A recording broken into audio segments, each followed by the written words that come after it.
The world for most is a symphony, a cacophony of rustling leaves, distant laughter, the rhythmic thrum of a heartbeat, the whispered secrets of the wind. But imagine a world devoid of this intricate tapestry of sound, a silent vibrating canvas where every movement is a tremor, every voice a silent contortion of lips. How then could such a being, born into this profound stillness, ever hope to command the very essence of sound, to weave melodies so rich, so resonant, that they could stir the souls of thousands? It is a paradox that defies logic, a riddle whispered in the hushed parlors of the mid-9th century, a question that haunted the very air around a woman named Elizabeth. Her story is not one of divine intervention or mystical gifts, but of a different kind of miracle. One born of human ingenuity, desperation, and a chilling manipulation of the senses. It is a tale that will make you question the very nature of perception and perhaps the darkness that can lurk beneath the most extraordinary beauty. Prepare yourself, for the curtain is about to rise on a performance unlike any other, where the silence is as profound as the song. If you find yourself drawn into this unsettling narrative, if the mystery of Elizabeth's voice compels you to listen further, consider subscribing to our channel. Your support helps us uncover more forgotten histories, more chilling truths from the shadows of the past. The year was 1847. The air in rural Maryland hung heavy with the scent of damp earth and ripening tobacco leaves, a perpetual haze of humidity clinging to the sprawling fields of the Caldwell estate. Life on the plantation for those who toiled under the relentless sun was a monotonous cycle of dawn to dusk labor punctuated by the distant, mournful calls of field hands and the sharp crack of a whip. Yet within the confines of the main house, a different kind of silence reigned, one that was both profound and perplexing.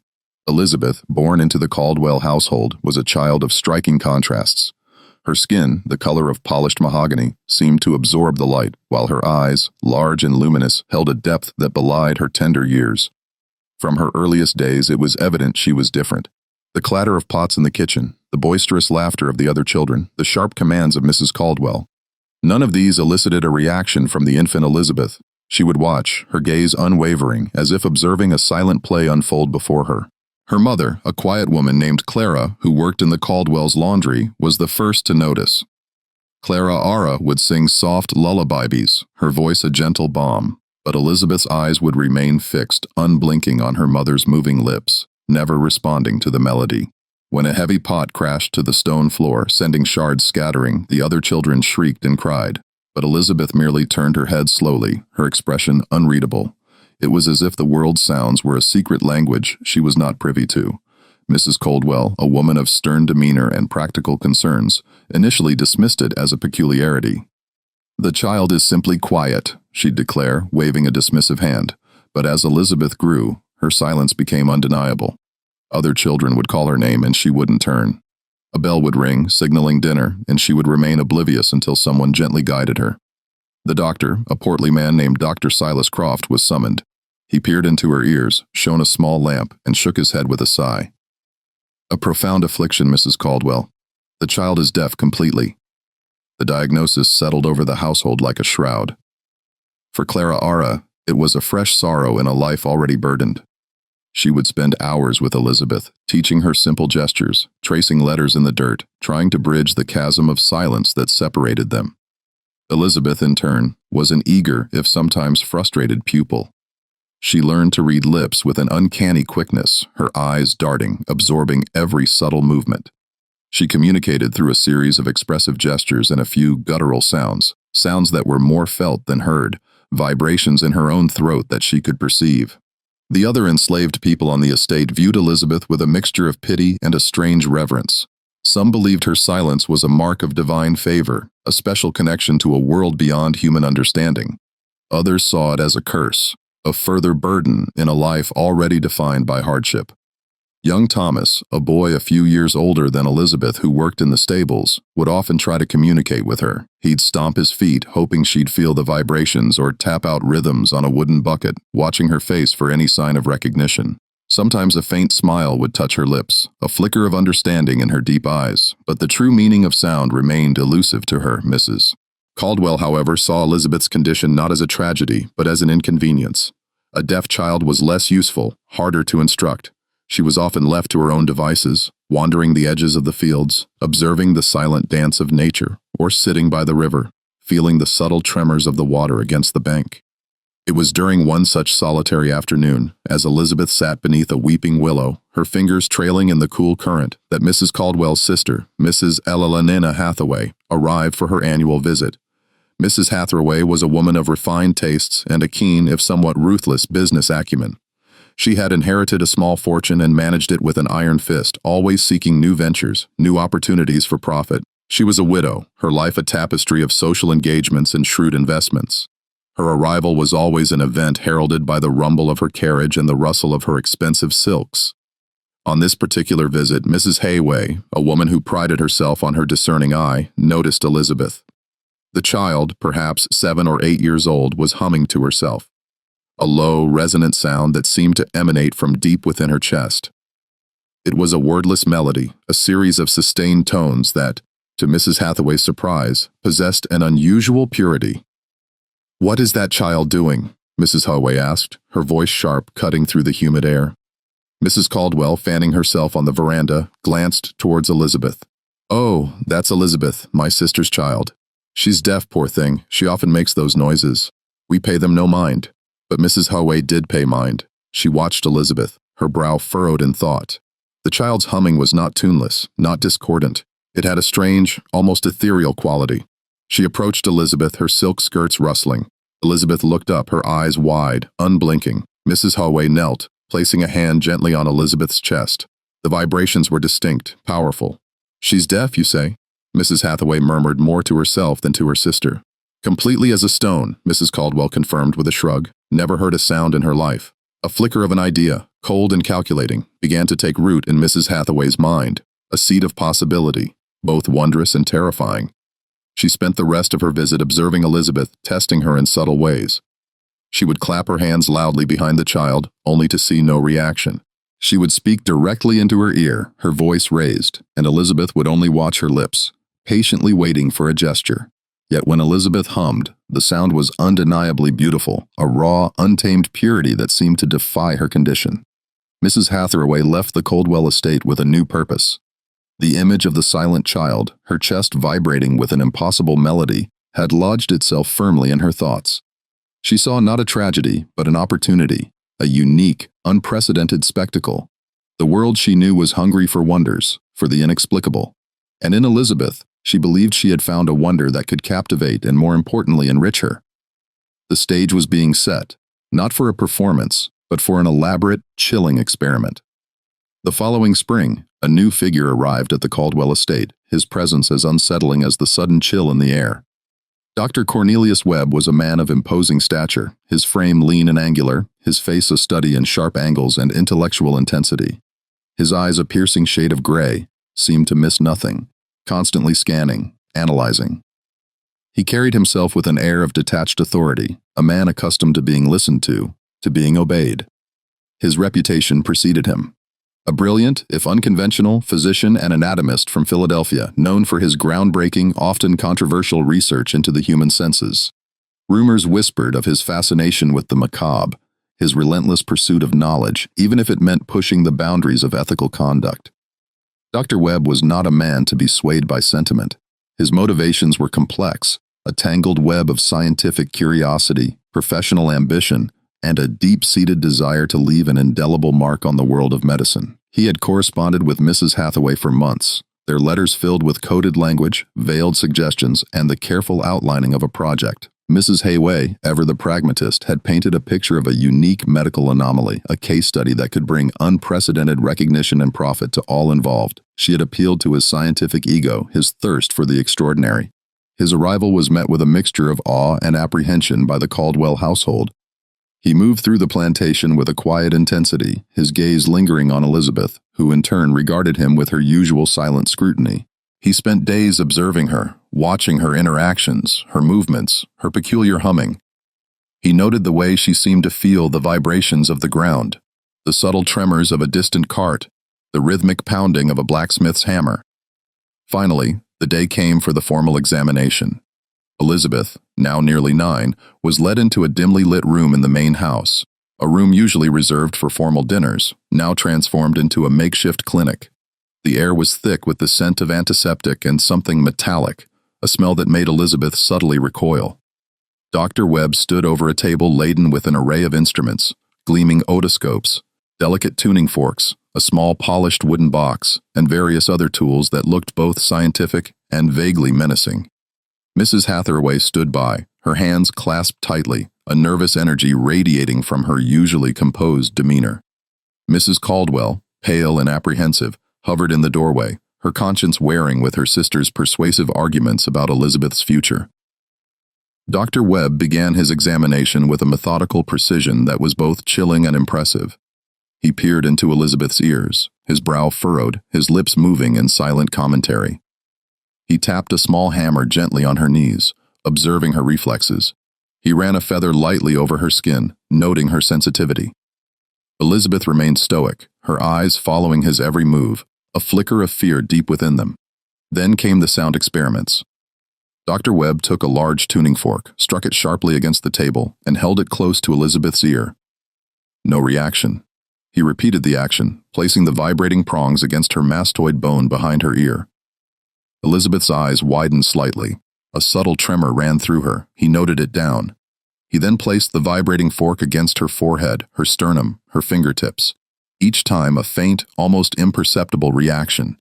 He moved to a small polished wooden box, a resonant chamber he had designed. He struck a series of different tuning forks, each producing a distinct vibration. He held the box against Elizabeth's chest, then her back, then her skull. Elizabeth's reactions became more pronounced. Her breath would hitch, her fingers would twitch, her head would tilt as if trying to discern something just beyond her grasp. "Remarkable," Dr. Webb murmured, his voice low, almost a whisper. "The auditory canal is completely occluded as expected. No response to airborne sound, but the bone conduction. The sensitivity to vibration, it is extraordinary." He then produced a small, intricately crafted monochord, a single string stretched over a resonant wooden box with a movable bridge to alter pitch. He plucked the string, then pressed the box against Elizabeth's chest. A deep, resonant hum filled the room, a vibration that Elizabeth clearly felt. Her eyes closed for a moment, a strange expression on her face, a mixture of discomfort and anent curiosity. Can you feel the difference?" Dr. Webb asked, his voice calm, his gaze unwavering. He moved the bridge, changing the pitch, and plucked the string again. Elizabeth, after a moment of intense concentration, nodded slowly. Her finger instinctively moved, tracing an invisible pattern in the air, mimicking the rise and fall of the vibration she felt. A profound realization dawned on Dr. Webb. It wasn't that Elizabeth heard sound in the conventional sense. It was that her entire body was an exquisitely sensitive resonator capable of perceiving the subtle nuances of vibration that most people filtered out. Her deafness was absolute, but her perception of sound through bone and tissue was unparalleled. She didn't hear the melody. She felt its architecture. A cold, calculating thrill ran through Dr. Webb. The scientific implications were immense. But then another thought, darker and more insidious, began to take hold. He looked at Mrs. Hathaway, whose eyes were fixed on him, gleaming with an unspoken question. He looked at Elizabeth, her small, vulnerable form, her silent, watchful gaze. "Mrs. Hathaway," he said, his voice carefully modulated, "we have here a phenomenon, a medical marvel. But more than that, we have an opportunity." Over the next few days, Dr. Webb and Mrs. Hathaway engaged in a series of hushed, intense conversations.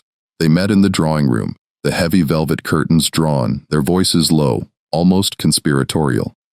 "She cannot hear," Mrs. Hathaway reiterated, her voice a strained whisper. "How can she possibly sing?"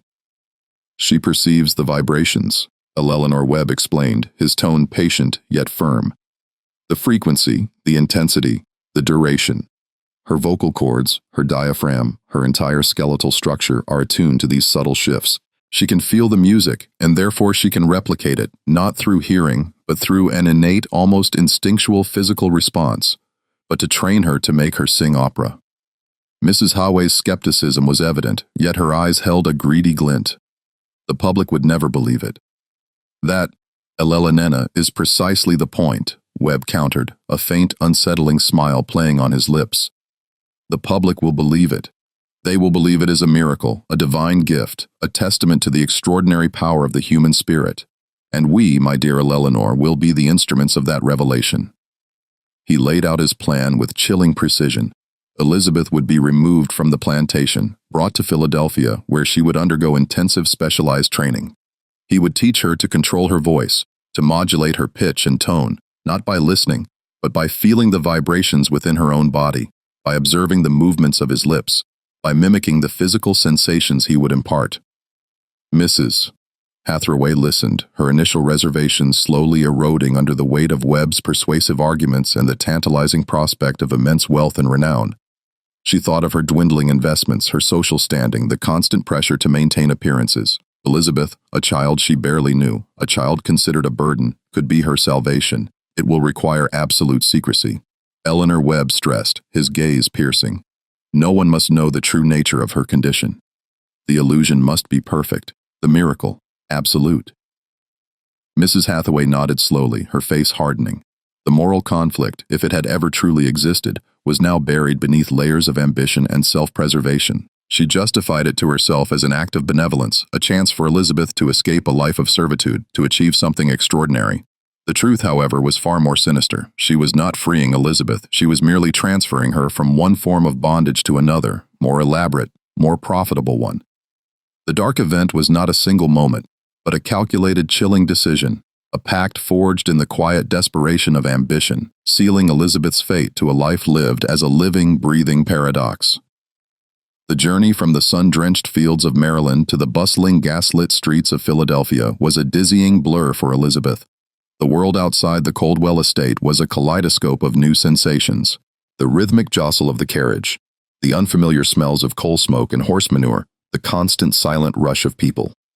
She was taken to a modest townhouse in a quiet, respectable neighborhood, a place far removed from the familiar sounds of the plantation, a place where her new life, or rather her new existence, would begin. The training was relentless, meticulous, and often terrifying. Dr. Webb, now her sole instructor and overseer, transformed a small, sparsely furnished room into a private studio. The windows were often draped, creating a perpetual twilight as if to emphasize the internal nature of her learning. The room contained a grand piano, its polished surface reflecting the dim light, and a series of custom-built instruments, a large resonant wooden box designed to amplify vibrations, a set of precisely calibrated tuning forks, and a complex device Webb called a vibrational harmonizer, a series of metal plates that could be struck to produce specific frequencies. Elizabeth's days became a grueling regimen. Webb would sit at the piano, his fingers moving silently across the keys, his lips forming the shapes of notes and words. Elizabeth, perched on a stool, would watch him with an intensity that bordered on pain, her eyes straining to catch every nuance of his facial expressions, every subtle movement of his throat. "Feel the resonance, Elizabeth," Webb would instruct, his voice a low, steady rumble that she perceived as a deep vibration in the floorboards, in the air around them. He would place her hand on the piano's soundboard, then strike a low C. Elizabeth would feel the deep thrum, a powerful tremor that resonated through her bones. "Now replicate that. Feel it in your chest, in your diaphragm." She would try, her throat tightening, her breath catching. At first her attempts were crude, guttural sounds, more like a moan than a melody. Webb would patiently, sometimes impatiently, guide her. He would place his hand on her throat, then on his own, demonstrating the subtle muscular contractions. He would press her hand against his chest as he sang a note, allowing her to feel the internal vibrations, the rise and fall of his breath. "Higher, Elizabeth. Feel the tension here." He would indicate her vocal cords, the lightness in your head. He would strike a higher note on the piano, a sharper, more delicate vibration. Elizabeth would struggle, her face contorted in concentration until a thin, reedy sound emerged. The process was agonizingly slow. Weeks bled into months. Elizabeth learned to associate specific lip movements with certain vocalizations. She learned to control her breath, to project her voice, not by hearing its volume, but by feeling the pressure in her lungs, the vibrations against her palate. Webb taught her to feel the subtle shifts in pitch by placing her hand on the resonant box, then on her own chest, guiding her to match the internal sensation. He introduced her to the concept of harmony by having her feel two different vibrations simultaneously, one in each hand, then guiding her to produce a single note that resonated with both. It was a language of touch, of internal sensation, a world built entirely on the unseen. Elizabeth's confusion was profound. She understood that she was learning to make sounds, beautiful sounds, that seemed to please Dr. Webb and Mrs. Pathaway, but the purpose remained a mystery. She saw the other children playing in the street, heard their silent laughter, and wondered what secret joy they shared that she could not access. Sometimes a wave of despair would wash over her, a crushing sense of isolation. She would retreat into herself, refusing to sing, her eyes filled with a silent plea. It was during these moments that Mrs. Hathaway would intervene. She would sit with Elizabeth, her demeanor softening, her voice laced with a false tenderness. "Elizabeth, my dear, you have a gift, a truly extraordinary gift. Dr. Webb is helping you share it with the world. Imagine a life beyond this house, beyond the field, a life of admiration, of respect." Ms. Hathaway would paint vivid pictures of grand concert halls, of elegant ladies and gentlemen applauding, of a life free from the drudgery of servitude. She spoke of Elizabeth's mother, Clara Ara, and how proud she would be.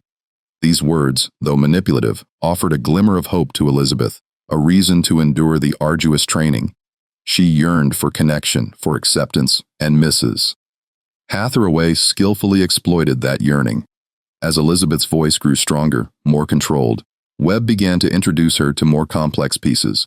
He would play entire operatic areas on the piano, his fingers flying across the keys, his body swaying with the music. Elizabeth would watch, her eyes tracing the movements, her hands often pressed against the piano's frame, absorbing the intricate patterns of vibration. Then she would attempt to replicate them. Her voice a raw, powerful instrument slowly, painstakingly shaping itself into the melodies she could only feel. The transformation was astonishing. Her voice, once a simple hum, now possessed an incredible range, a rich timbre, and an almost supernatural purity. It was a voice that seemed to defy its origins, a voice born of silence, yet capable of soaring to operatic heights. Other characters began to notice the strange going on in the Hawaii townhouse. The house staff, mostly Irish immigrants, whispered amongst themselves. They heard the powerful, resonant voice emanating from the closed room, a voice that seemed to shake the very foundations of the house. They saw Elizabeth, a young black girl, always accompanied by Dr. Webb or Mrs. Hathaway, her eyes constantly scanning, her movements precise. They knew she was deaf, a fact that made her singing all the more unsettling. Rumors began to circulate in the neighborhood, tales of a miracle child, a divine voice, a gift from God. Dr. Webb, ever the strategist, carefully cultivated these rumors.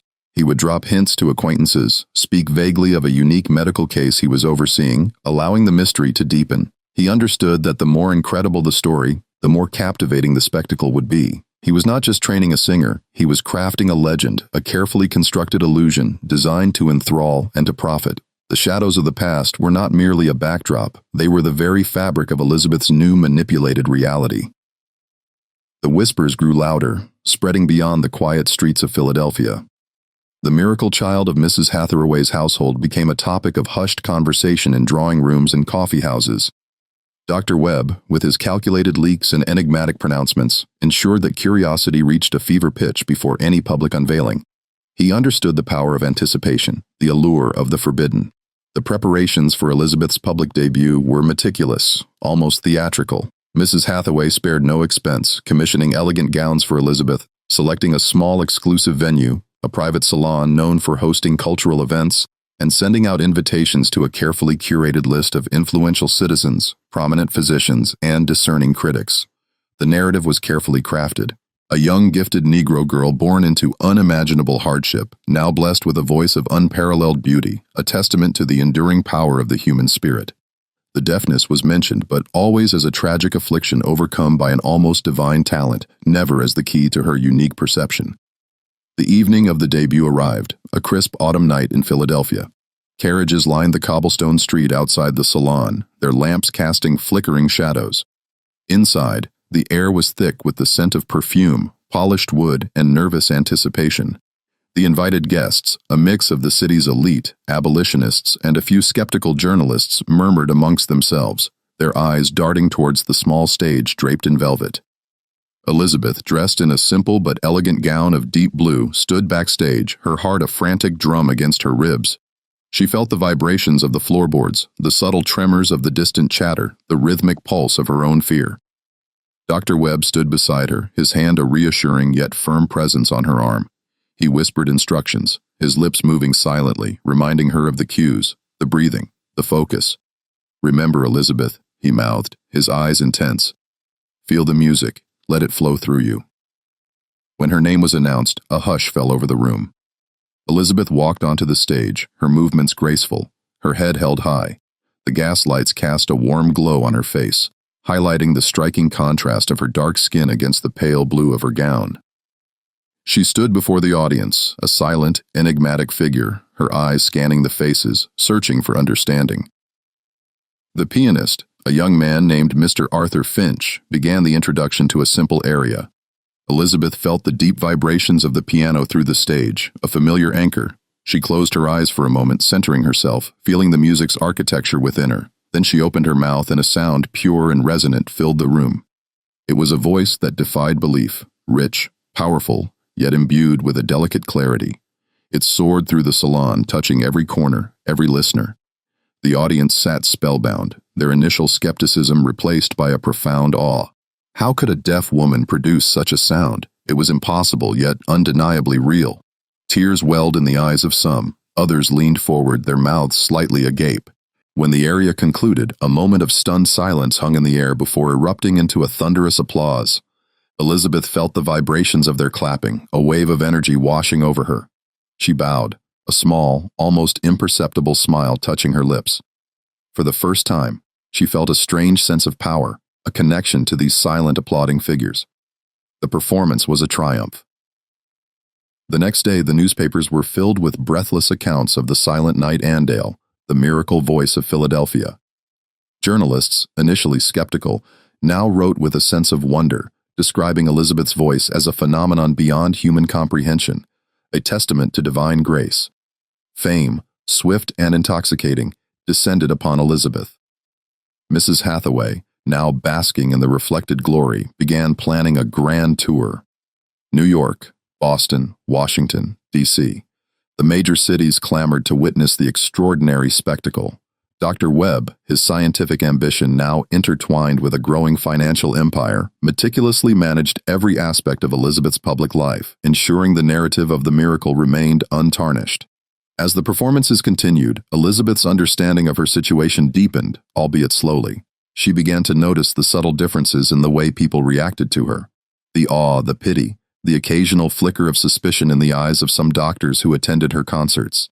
She saw the way Dr. Webb and Mrs. Hathaway guarded her, controlled her interactions, always present, always watchful. She was a prized possession, a valuable commodity, and she felt the weight of that ownership. During one performance in New York, a renowned ear specialist, Dr. Alistair Finch, sat in the audience. He had read the sensational reports, but his scientific mind rebelled against the notion of a truly deaf person singing with such perfection. He observed Elizabeth with a keen, analytical eye, noting her subtle movements, the way she seemed to anticipate the pianist's cues, the almost imperceptible tremor in her body as she sang. He noticed that she never seemed to react to the applause, only to the vibrations of the stomping feet. A seed of doubt, a scientific curiosity began to sprout in his mind. Another figure, a tenacious journalist named Mr. Elias Thorne, also attended Elizabeth's concerts. Thorne was known for his investigative prowess, his ability to uncover the hidden truths behind public facades. He found the story of the silent nightingale too perfect, too miraculous. He watched Dr. Webb and Mrs. Hathaway with a cynical eye, sensing a carefully constructed illusion. He began to ask discreet questions, to delve into Elizabeth's past, to search for the cracks in the carefully polished narrative. Elizabeth, meanwhile, continued to sing, her voice growing ever more powerful, ever more expressive. But beneath the surface of her extraordinary performances, a quiet storm was brewing. She was no longer just a child mimicking vibrations. She was a young woman increasingly aware of her unique condition and the complex, often unsettling web of manipulation that surrounded her. The mystery was no longer just for the audience, it was becoming Elizabeth's own deeply personal enigma, a silent question echoing in the chambers of her unheard world.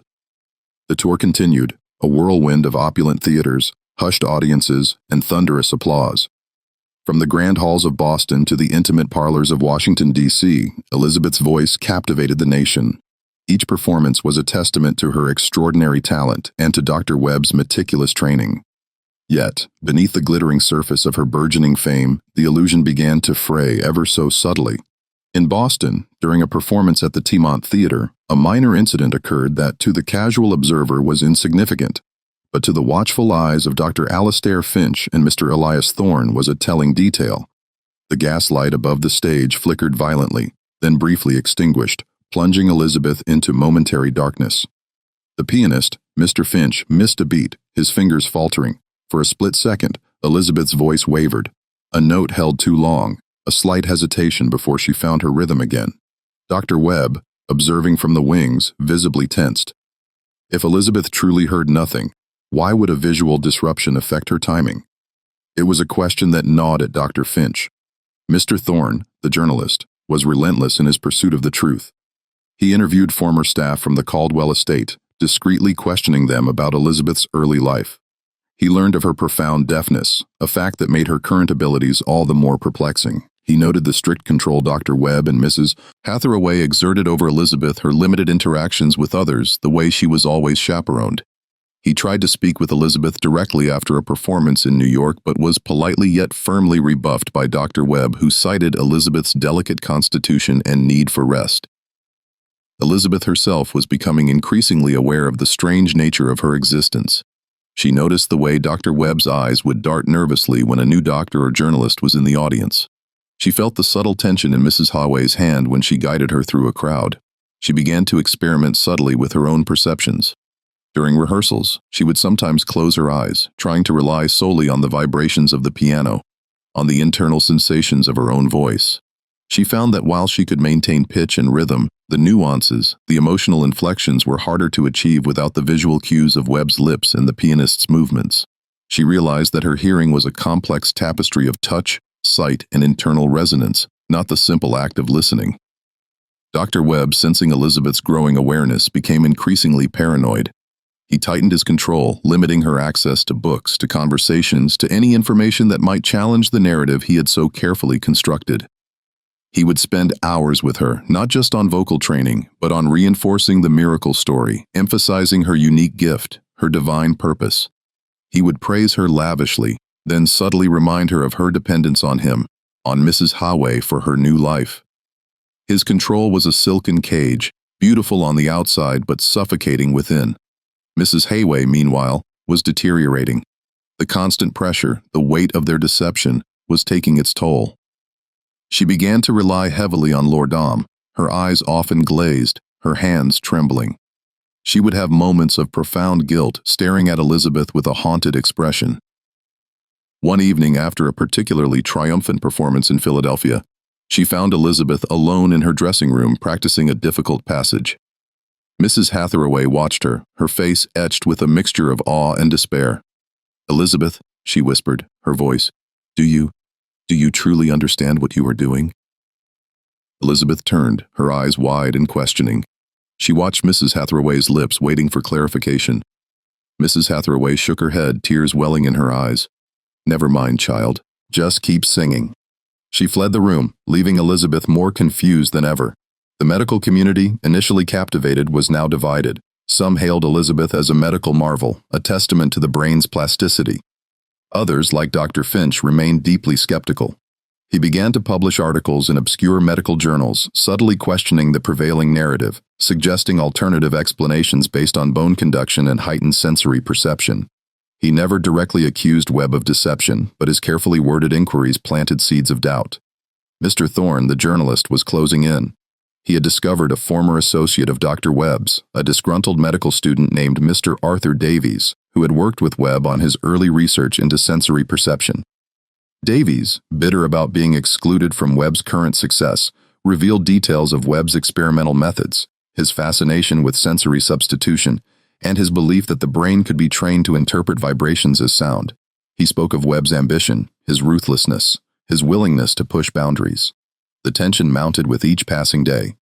Elizabeth felt it, a low hum of anxiety that resonated through her body. She saw the furtive glances, the whispered conversations, the growing scrutiny. She was a paradox, a living enigma, and the world was beginning to demand answers. The illusion, so carefully constructed, was on the verge of collapse, threatening to expose the chilling truth behind the unheard melody. The stage was set for a final climactic performance, one that would either solidify her legend or shatter it completely. The grand performance in Philadelphia was to be the culmination of Elizabeth's tour, a triumphant return to the city where her legend had begun. The Academy of Music, a magnificent edifice of red brick and white marble, was packed to its gilded rafters. Every seat was filled from the opulent boxes to the cheapest gallery perches. The air crackled with anticipation, a palpable energy that Elizabeth felt as a deep, resonant hum through the polished stage floor. Dr. Webb, impeccably dressed, moved backstage with a nervous energy he struggled to conceal. His eyes darted constantly, scanning the faces of the stagehands, the musicians, the few journalists allowed backstage. He knew Dr. Finch and Mr. Thorne were in the audience, their skepticism a tangible weight in the air. This performance had to be flawless beyond reproach. Mrs. Hathaway, pale and trembling, clutched a small vial of laudanum in her gloved hand. Her eyes were wide, her gaze fixed on Elizabeth, who stood quietly, her hands clasped, her face a mask of serene concentration. Elizabeth wore a gown of shimmering ivory, a stark contrast to her dark skin, making her appear almost ethereal under the gaslights. The orchestra began the overture, a powerful surge of vibrations that Elizabeth felt deep in her chest. She watched the conductor, his baton, a silent blur, guiding the musicians through the intricate piece. When it was time for her entrance, she walked onto the stage, bathed in the warm glow of the footlights to a thunderous ovation. She felt the rhythmic stomping of feet, the powerful vibrations of applause, a wave of energy that momentarily overwhelmed her. Her first aria was a triumph. Her voice soared, filling the vast hall with its incredible power and purity. The audience was mesmerized, lost in the beauty of the sound. Dr. Finch, however, watched her with a critical eye. He noticed the subtle way her eyes tracked the conductor, the almost imperceptible movements of her head, as if she were feeling the direction of the sound. He also noticed that when a particularly loud cymbal crash occurred, a sound that would make most people flinch, Elizabeth remained perfectly still, her expression unchanged. During the intermission, a carefully orchestrated test was set in motion. Mr. Thorne, through a contact on the Academy's board, had arranged for a renowned but notoriously eccentric composer, Monsieur Dubois, to conduct a surprise piece. Dubois was known for his improvisational style, his sudden shifts in tempo and dynamics, making it impossible for Elizabeth to have rehearsed the piece. When Elizabeth returned to the stage for the second act, Monsieur Dubois, a flamboyant figure with wild gray hair, took the conductor's podium. He bowed dramatically, then turned to the orchestra. He began to conduct a piece Elizabeth had never seen, never felt. Panic flickered in Elizabeth's eyes. She looked at Dr. Webb in the wings, a silent plea for guidance. Webb's face was ashen. He knew this was the trap. He could only mouth, "Watch me," his lips forming the words with desperate urgency. Elizabeth turned back to Dubois, her heart pounding. She watched his every move, every subtle gesture of his hands, the sway of his body. The orchestra began to play, a complex, unfamiliar melody. Elizabeth felt the vibrations, a chaotic jumble of unfamiliar patterns. She closed her eyes for a moment, trying to center herself to find the rhythm, the pulse. She began to sing, her voice initially hesitant, a little off-key. The audience stirred, a ripple of unease passing through the hall. Dr. Finch leaned forward, his eyes narrowed. Mr. Thorne scribbled furiously in his notebook. Elizabeth opened her eyes, her gaze fixed on Dubois. She began to mimic his movements, to anticipate his cues, to feel the subtle shifts in the orchestra's vibrations. She focused on the internal sensations of her own voice, trying to match the patterns she felt. It was a desperate improvisational dance between her silent perception and the conductor's silent commands. Her voice slowly, painstakingly began to find its footing. It was not the flawless, effortless performance of before. There were moments of strain, moments where her pitch wavered, moments where she seemed to be searching for the melody. But then, with a surge of raw power, she would find it, her voice soaring, imbued with an almost desperate intensity. As the piece reached its crescendo, Dubois, with a mischievous glint in his eye, suddenly stopped conducting. The orchestra, following his lead, fell silent. Elizabeth, caught in the momentum of her own performance, continued to sing for a few more bars, her voice echoing in the sudden, profound silence of the hall. The effect was devastating. The audience gasped. A collective murmur swept through the Academy. Elizabeth, realizing her mistake, her voice dying in her throat, looked out at the sea of faces, her own face etched with confusion and adorning horror. She felt the vibrations of their whispers, their shock, their dawning understanding. Dr. Finch rose from his seat, his voice clear and resonant, cutting through the murmurs. "Ladies and gentlemen," he announced, "a truly remarkable performance, but one that, I believe, reveals the true nature of this extraordinary talent. Elizabeth, as we know, is profoundly deaf. She does not hear sound. She perceives it through vibration, through touch, and through the visual cues of her conductor. When those cues are removed, when the music is unfamiliar, her voice, while still beautiful, reveals its true human origins." A wave of outrage, of confusion, of dawning realizations swept through the audience. Some shouted, demanding answers. Others sat in stunned silence, their illusions shattered. Dr. Webb, seeing his carefully constructed empire crumble, rushed onto the stage, his face contorted in a desperate attempt to regain control. "This is an outrage, a cruel trick. Monsieur Dubois has deliberately sabotaged her performance." But it was too late. The truth, or at least a significant part of it, had been revealed. Elizabeth, standing alone on the vast stage, felt the vibrations of the chaos, the anger, the disappointment. She looked at Dr. Webb, then at Mrs. Hayway, who had collapsed into a chair in the wings, her face ashen. She finally understood. She was not a miracle. She was an instrument, a carefully crafted illusion, a paradox exploited for profit and ambition. The unheard melody had been unmasked, revealing the chilling silence beneath. The aftermath of the Philadelphia performance was a maelstrom of accusations, recriminations, and public scandal. The newspapers, once filled with adoring praise, now carried headlines screaming of the great deception, the silent fraud. Dr. Webb, his reputation in tatters, attempted to defend himself, arguing that his methods were groundbreaking, that Elizabeth's talent was genuine regardless of its origins. But the public, feeling betrayed, was unforgiving. His medical practice dwindled, his scientific ambitions ridiculed. He retreated into obscurity, a bitter and disgraced figure, forever haunted by the collapse of his grand experiment. Mrs. Hathaway, utterly broken by the scandal and her own complicity, suffered a complete mental collapse. Her reliance on laudanum became an addiction, and she spent her remaining years in a state of semi-lucidity, whispering apologies to an unseen Elizabeth. Her guilt, a constant tormenting companion, her fortune, once a source of pride, was quickly depleted by legal fees and her deteriorating health. Elizabeth, the silent epicenter of the storm, found herself in a precarious position. The public, while initially feeling deceived, also felt a strange pity for her. She was, after all, a victim of circumstance, a young woman exploited by ambitious adults. Abolitionist societies who had initially championed her as a symbol of black excellence now rallied to her cause, offering her protection and support. Dr. Alistair Finch, the skeptical physician, and Mr. Elias Thorne, the tenacious journalist, played crucial roles in shaping the narrative of Elizabeth's future.